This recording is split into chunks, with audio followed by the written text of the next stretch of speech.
Assalamualaikum warahmatullahi wabarakatuh. Hi everybody, I'm glad to see you again. Nah, kali ini kita akan mempelajari tentang ungkapan obligation. Do you know what is obligation? Okay, look at this slide to make easy in understanding this material.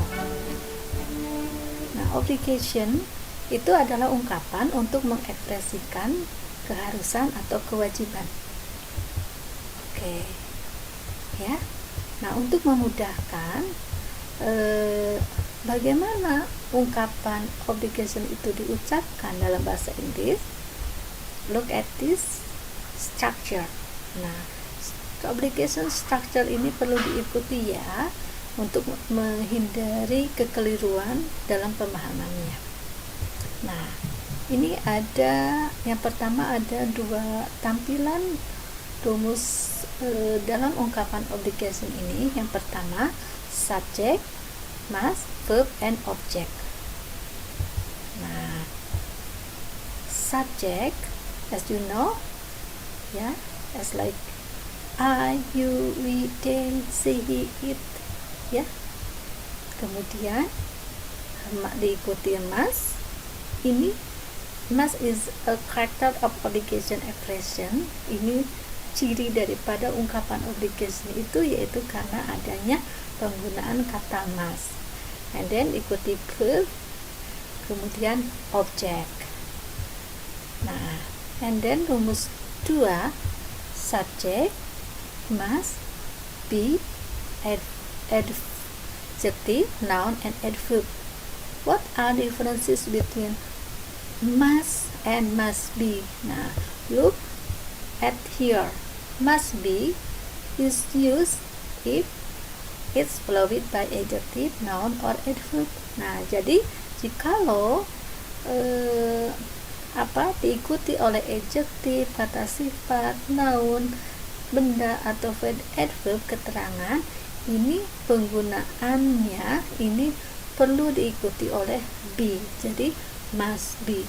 Nah, to make you more understand about it, you can look at this sample. Nah, tetapi sebelumnya, look at this statement here. Kita pahami dulu ya penjelasannya. Nah, ini penggunaan must yang menunjukkan obligation ini digunakannya kalimat-kalimat yang bersifat personal atau erat kaitannya dengan personal feeling dalam kalimat. Nah, ini jadi penggunaan must ini lebih cenderung ke personal feeling, karena obligation itu tidak harus selalu menggunakan must ya, tetapi ada model lainnya. Nanti kita bisa lihat ya di slide berikutnya. Kemudian sifat kata kerja must juga ini menyatakan sesuatu yang bernilai benar dan bisa dinilai atau dinalar dengan logis. Kemudian juga merupakan sifatnya penekanan terhadap bentuk kewajiban yang harus dilakukan. Oke. Nah, itu penjelasan daripada penggunaan must dalam ungkapan obligation ini. Alright, student, look at this sample. Okay, for example, like this. You must study hard for preparing next examination. Nah, di sini kita menggunakan must dalam kalimat you must study hard for preparing next examination. Look at word by word here. You as subject, as like this sample, rumus 1, subject, must, verb, and object.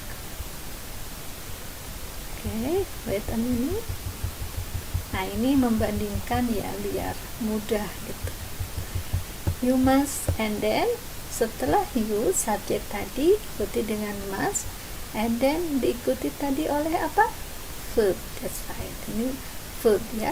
Jadi You must study hard for preparing next examination. Di sini keterangannya ya, bebas. Di sini study hard for preparing next examination. Oke, objeknya ya. Nah, jadi arti dari must ini tadi ungkapan untuk menunjukkan keharusan. So, if we translate as like here, Anda harus giat belajar untuk mempersiapkan ujian mendatang. Oke, ini tadi dalam penggunaan must ini lebih cenderung ke personal feeling ya.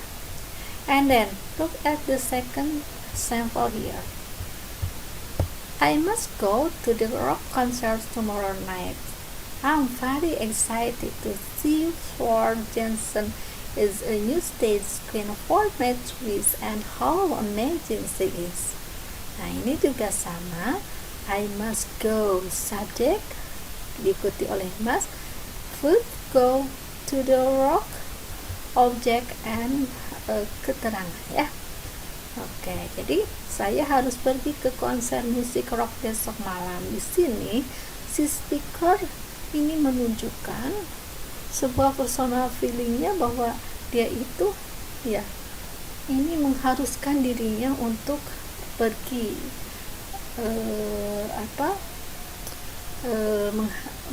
menghadiri ya, menonton rock concert ya untuk tomorrow night, besok malam.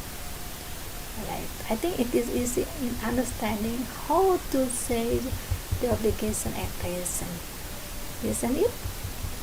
Okay, look at the next sample here. It must be nice taking a holiday to Yogyakarta.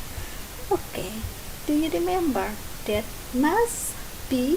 Nah, ini penggunaannya must be tadi bila diikuti oleh adjective or noun and adverb ya, as like rumus 2 yang ada di kotak ini ya.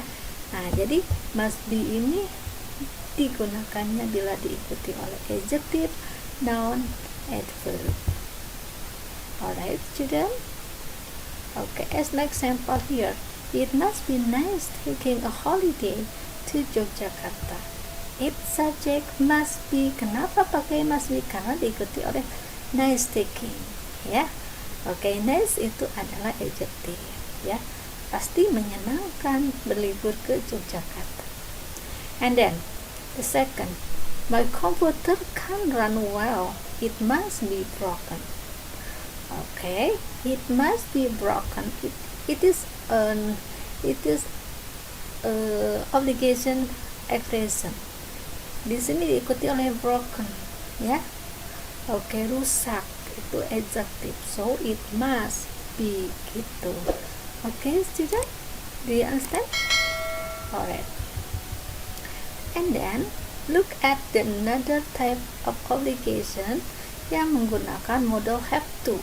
Nah, di sini tadi sudah saya sebutkan bahwa obligation expression itu tidak hanya harus menggunakan modal must, tetapi juga menggunakan salah satunya have to di sini ya. Oke, look at the statement here. Bentuk daripada penggunaan have to ini memiliki makna akan kewajiban atau keharusan yang datang dari luar pembicara. Ya, kalau tadi must itu lebih cenderung ke personal feeling diri, kalau have to penggunaannya itu lebih cenderung karena pengaruh atau keharusan yang datang dari luar pembicara. Okay, for example, I have to use my own computer at work. Saya harus menggunakan komputer milik sendiri di tempat kerja. Nah, mungkin saja di si speaker ini mengharuskan dari perusahaannya itu menggunakan komputer milik sendiri ya. Alright. Nah, pada dasarnya untuk rumusannya hampir sama seperti tadi, subject, have to, verb ya, and complement. Okay, student, look at the next sample here. Rani has to finish her experiment before Monday. Nah, di sini has to finish. Kenapa ini tidak have to ya? Oke, look at the subject, karena subjeknya di sini running ya, orang. Jadi ini menggunakan has to ya, orang ketiga tunggal. Seperti she, he itu ya, it itu menggunakan diikutinya oleh has to, sedangkan are you, they itu have to gitu ya. Alright. Nah, jadi si Rani ini mengharuskan dirinya untuk menyelesaikan percobaannya sebelum hari Senin. Mungkin itu atas dasar instruksi atau tagihan dari sekolahnya ya. And then pada contoh kalimat obligation di sini dinyatakan bahwa tadi sudah dikatakan ya, percobaan yang dilakukan sebelum hari Senin. And then look another sample. I have to get up early morning. I'm going away and my bus leaves at 5:30. Nah, di sini juga the speaker mengharuskan dirinya untuk bangun lebih awal dikarenakan harus berangkat ya, lebih awal ya, harus berangkat dan bisnya ini berangkat jam 5:30 gitu ya. Ini I have to. And then you can't turn left here, you have to turn right. Nah ya, kamu tidak bisa turn left here, memutar di sini, you have to turn right. Di sini diharuskan ya untuk memutar ke sebelah kanan, bukan ke sebelah kiri ya. Ini merupakan sebuah hal yang harus dilakukan karena pengaruh dari pihak luar gitu ya, dari luar si pembicara, pengaruh luar gitu intinya. Oke. Alright student. Nah, ini untuk lebih menambah pembendaharaan dalam obligation pun di sini bisa menggunakan rumusan subject, will have to, kemudian verb. Nah, ini bila untuk menyatakan kewajiban yang berlangsung di untuk will have to ini digunakan bila ingin menyatakan kewajiban yang berlangsung di masa depan atau future. Nah, misalnya for example, I will have to go to the office early tomorrow. Ini saya harus berangkat ke kantor pagi besok. Nah, jadi bila ingin menyatakan hal yang harus dilakukan pada waktu yang akan datang ya, jadi ditambahkan dengan penggunaan will. Kemudian juga bisa menggunakan had to ya. Ini bila ingin menyatakan kewajiban yang berlangsung di masa lampau atau past tense. For example, she had to visit their credit card to buy some books. Nah, di sini perempuan ini harus menunjukkan kartu kreditnya untuk membeli beberapa buku. Mungkin hal ini harus dia lakukan pada waktu kemarin, mungkin minggu kemarin atau waktu yang sudah berlalu ya. Itulah hal-hal penting yang harus hal-hal penting yang harus diperhatikan saat kita ingin mengungkapkan sebuah ungkapan obligation dalam bahasa Inggris ya. Semoga kalian bisa memahaminya dan lebih banyak lagi membaca referensi dalam ungkapan-ungkapan obligation. I think that's all student. Mungkin itu saja penjelasan sekilas mengenai bagaimana mengungkapkan dan menerapkan ungkapan obligation dalam bahasa Inggris. Alright, thank you very much for attention. Mudah-mudahan ada manfaatnya. Assalamualaikum warahmatullahi wabarakatuh. See you.